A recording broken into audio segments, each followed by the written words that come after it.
ओम नमः भगवते वासुदेवाय नमः। आज पिछले अध्याय में हम पढ़े थे भगवान शिव और जलंधर का युद्ध। आज हम पढ़ेंगे 19वां अध्याय, श्री विष्णु कैसे जलंधर का पत्नी का पतिव्रत भंग किए हैं। तो राजा पृथ्वी ने पूछा, हे नारद जी, अब आप यह कहिए कि भगवान विष्णु ने वहां जाकर क्या किया तथा जलंधर की पत्नी का पतिव्रत किस प्रकार भ्रष्ट हुआ। नारद जी बोले, जलंधर के नगर में जाकर विष्णु जी ने उसकी पतिव्रता स्त्री वृंदा का पतिव्रत भंग करने का विचार किया। वे उसके नगर के उद्यान में जाकर ठहर गए और रात में उसको स्वप्न दिया।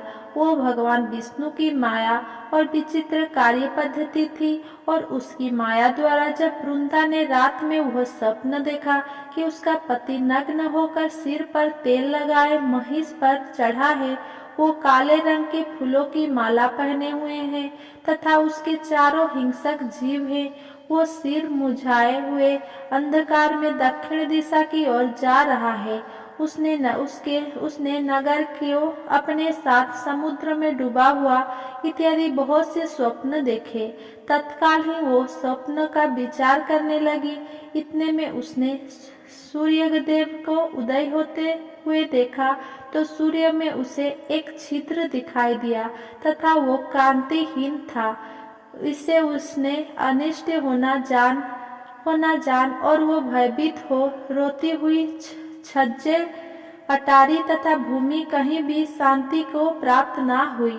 फिर अपनी दो सखियों के साथ उपवन में गई, वहां भी उसे शांति नहीं मिली। फिर वो जंगल में निकल गई। वहां उसने सिंह के समान दो भयंकर राक्षसों को देखा, जिससे वो भयभीत हो भागने लगी। उसी क्षण उसके समक्ष अपने शिष्यों सहित शांत मौनी तपस्वी वहां आ गया। भयभीत वृंदा उसके गले में अपना हाथ डाल उससे रक्षा की याचना करने लगी। मुनि ने अपनी एक ही हुंकार से उन राक्षसों को भगा दिया। वृंदा को आश्चर्य हुआ तथा वो भय से मुक्त हो मुनिनाथ को हाथ जोड़ प्रणाम करने लगी। फिर उनसे मुनि से अपने पति के संबंध में उसके कुशल क्षेत्र का प्रश्न किया। उसी समय दो बानर मुनि ने रामख्य आकर हाथ जोड़ खड़े हो गए और ज्यों ही मुनि ने भ्रुकुटी संकेत किया, त्यों ही वे उड़कर आकाश मार्ग से चले गए। फिर जलंधर का सिर और धड़ लिए मुनि के आगे आ गए। तब अपने पति को मृत हुआ जान वृंदा मूर्छित हो पृथ्वी पर गिर पड़ी और उनके अनेक प्रकार से दारुण विलाप करने लगी। पश्चात उस मुनि से कहा, हे कृपानिधि, आप मेरे इस पति को जीवित कर दीजिए। पतिव्रता दैत्य पत्नी ऐसा कहकर दुखी श्रासोस को छोड़कर मुनीश्वर के चरण पर गिर पड़ी। तब मुनीश्वर ने कहा, ये शिव जी द्वारा युद्ध में मारा गया है, जीवित नहीं हो सकता, क्योंकि जिसे भगवान शिव मार देते हैं वो कभी जीवित नहीं हो सकता। परंतु शरणागत की रक्षा करना सनातन धर्म है। इसी कारण कृपा कर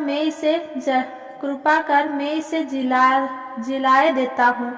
नारद जी ने आगे कहा, वो मुनि साक्षात विष्णु ही थे, जिन्होंने ये सब माया फैला रखी थी। वो वृंदा के पति को जीवित करके अंतर्ध्यान हो गए।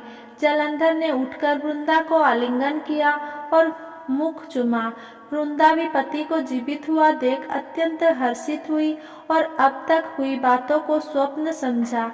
तत्पश्चात वृंदा सकाम हो बहुत दिनों तक अपने पति के साथ विहार करती रही। एक बार सूरत एवं संभोग काल के अंत में उन्हें विष्णु को देखकर उन्हें ताड़ित करती हुई बोली, हे पराई स्त्री गमन करने वाले विष्णु, तुम्हारे शील को धिक्कार है। मैंने जान लिया है कि मायावी तपस्वी तुम ही थे। इस प्रकार कहकर कुपित पतिव्रता वृंदा ने अपने तेज को प्रकट करते हुए भी भगवान विष्णु को शाप दिया, तुमने माया से दो राक्षस मुझे दिखाए थे, वही दोनों राक्षस किसी समय तुम्हारी स्त्री ला हरण करेंगे। सर्पेश्वर जो तुम्हारा शिष्य बना है यह भी तुम्हारा साथी रहेगा। जब तुम अपनी स्त्री के विरह में दुखी होकर विचरोगे, उस समय वानर ही तुम्हारी सहायता करेंगे। ऐसा कहती हुई पतिव्रता वृंदा अग्नि में प्रवेश कर गई। ब्रह्मा आदि देवता आकाश से उसका प्रवेश देखते रहे। वृंदा के शरीर का तेज पार्वती जी के शरीर में चला गया। पतिव्रत के प्रभाव से वृंदा ने मुक्ति प्राप्त की। अगर मेरा ये वीडियो आपको पसंद आया हो तो मेरा वीडियो को लाइक, कमेंट, सब्सक्राइब करें एंड मेरा चैनल को सब्सक्राइब करें। धन्यवाद।